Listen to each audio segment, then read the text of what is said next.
Actualité. Maître insoliteur, presque arrivé en retard, c'est vraiment dur. Mais non, regarde, on est toujours à l'heure pour faire des nouvelles qui sont insolites puis qui vont vous décoiffer aujourd'hui. Et oui, décoiffage en aviation, parle-nous de ça. En aviation, regardez 2 nouvelles d'avion pour commencer. Une qui, je vous avoue, m'a donné des petits frissons dans le dos quand même. Ça se passe là dans la dernière semaine. On est à Milan. C'est un vol de Ryanair qui doit partir jusqu'en Espagne, OK? Et là, au moment où, c'est comme un vol de soirée, au moment où on fait embarquer les gens, ben, tu sais, c'est pas comme un tunnel à l'aéroport ici, Montréal-Trudeau, là, tu sais, il y en a que c'est comme des escaliers qui s'en vont, ce qui fait en sorte que, ben, c'est comme ouvert vers l'extérieur, par exemple, la porte de l'avion. Et là, il y a plein de bébites qui commencent à rentrer dans l'avion. Et là, dans une des vidéos que je vous montre là, puis il y en a plusieurs là, qui pullulent sur le web, on voit les passagers là, qui capotent. Il y a des moustiques partout dans l'habitacle de l'avion. Ils se mettent à taper, puis là, l'équipage essaie de prendre des mesures comme d'urgence pour empêcher ça. Ils ferment toutes les lumières dans l'avion. Ça change quelque chose, vous pensez? Pas en tout. Là, on commence à rentrer plus de moustiques, puis plus de moustiques encore. Il y avait comme un nuage de bébites à cet endroit-là. On sait pas trop pourquoi encore. Et là, c'était tellement intense, puis il y a une passagère qui dit « Moi, je suis allergique aux piqûres de moustiques ». Ils ont dû évacuer l'avion. Imaginez-vous donc, juste parce qu'il y avait des bébites. Évacue l'avion, ramène tout le monde dans le petit château. Les joies du voyage. Exact, à l'intérieur de l'aéroport. Faut attendre. Ça a pris 3 heures de temps avant qu'on puisse redémarrer. On n'a jamais su ce qui s'était passé? Non, ben à part qu'il y avait des insectes à cet endroit-là. Puis tu sais, dans l'autre avion, pourquoi il n'y en avait pas plus?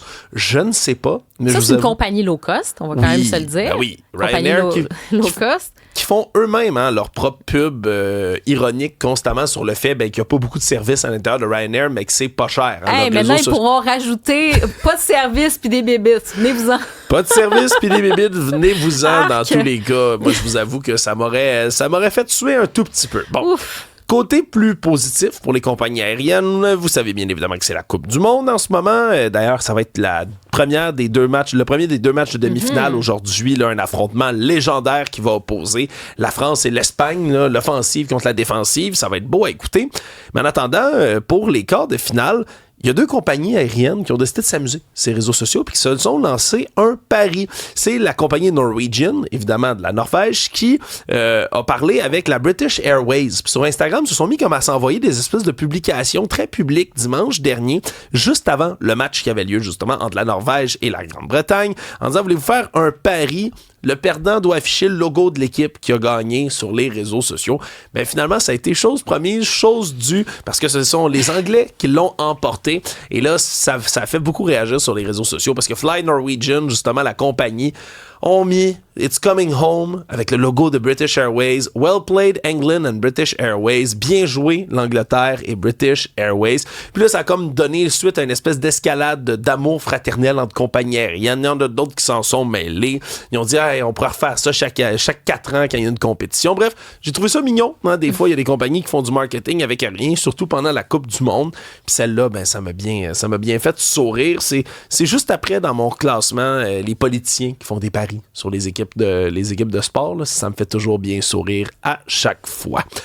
Je passe à la faction scientifique, technologique plutôt de la journée. Je trouve ça assez intéressant, merci, parce qu'il y a une compagnie française, une petite start-up qui vient de commencer un nouveau projet pour essayer de prévenir les décès dans les situations de tsunami. Puis j'ai trouvé ça bien intéressant. Une compagnie qui s'appelle LifePods, justement comme des pods vitaux, qui présente une espèce de prototype de capsule qui pourrait être installé dans des endroits où il y a beaucoup de tsunamis. Tu sais, des endroits, par exemple, on peut penser au Japon, hein, ou on peut penser à différents endroits dans l'océan Indien qui sont très près d'une faille tectonique, là, qui va faire en sorte que c'est des endroits qui ont beaucoup plus de chances d'être frappés par un tremblement de terre et donc souvent un tsunami qui en résulte. Et je trouvais ça assez intéressant. Ça fait quelques années qu'ils travaillent là-dessus. C'est comme une espèce de, littéralement, de baril forteresse flottante. Là. Tu sais, c'est vraiment, vraiment résistant. C'est supposé là, pouvoir absorber l'impact, par exemple, là, de n'importe quoi dans un milieu où tu as une inondation complète. Il y a des réserves d'air à l'intérieur, réserves de nourriture aussi. Tu peux rentrer jusqu'à 8 personnes. C'est comme toute une famille avec les enfants. Dieu, c'est serré, là, 8 personnes ouais, dans le temps. T'es extrêmement serré. C'est où, ça ressemble en fait à un gros baril.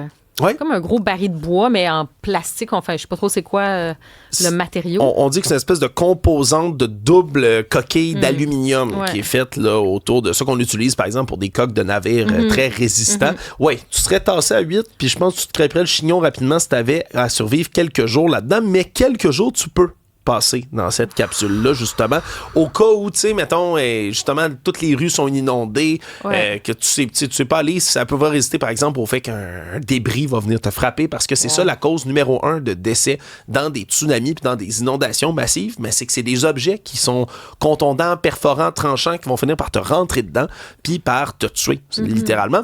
Donc, ce sont des beaux petits pods qui, je pense pas qu'ils vont être abordables pour tout le monde, je vous avoue. 45 000 le petit pod que tu peux acheter. Ben, je pensais que c'était plus cher que ça. Moi, je pensais que c'était un truc à... Ouais, tu trouves ça abordable, toi? Ben non, mais c'est-à-dire que j'ai pas cet argent-là pour ça. Sauf que, tu sais, on dit souvent... Je compare ça à un bunker un peu, là. Oui, c'est un peu 45 000 pour un bunker, je me serais attendu à un peu plus cher que ça, là. Ouais, ben écoute, il y a une compagnie à Seattle là, qui disent qu'ils vont pouvoir le faire pour 13 500. Oh! Okay? Ben là, la compétition est lancée, mais est-ce que le marché des gens qui ont besoin absolument d'un baril bunker... C'est très angoissant, en fait, quand tu regardes ça. Tu as ça dans ta cour, là, tu as un petit moment d'angoisse à tous les matins, tu te lèves, tu prends ton café, tu vois ça. C'est quand même angoissant. Oui, je suis convaincu qu'il y a quand même des survivalistes puis des gens un petit 45 000. Là. Exact, qui aimeraient ça, investir là-dedans, puis surtout, ça vient avec une petite balise GPS pour qu'on te retrouve si jamais, là, justement, t'es emporté par les flots. Ouais, mais ça doit tourner, cette affaire-là. Ça a l'air particulier, là. Oui, ou peut-être pour... tu sais, parce que t'as des ceintures de sécurité, hein, ça tourne, au moins t'es attaché à l'intérieur. Mais peut-être des gens qui s'attendent là, au retour, par exemple, de l'Arche de Noé, puis des inondations comme ça. Je sais pas s'il y en a.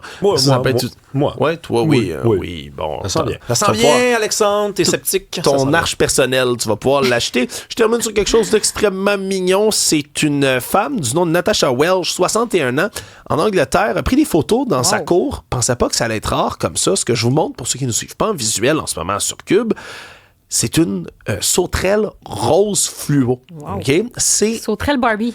Exactement, puis ça, ce n'est absolument pas commun. Là. On parle de ce type de sauterelle-là. En Angleterre, habituellement, c'est comme ici, c'est sauterelle commune, c'est brun ou vert. C'est vraiment la couleur que tu vas retrouver, mais dans des cas extrêmement spéciaux, ce qui est fou, c'est que la dame a dit que c'était cette femelle-là et 6 bébés qui sont sortis des œufs, qui étaient tous roses les uns les autres.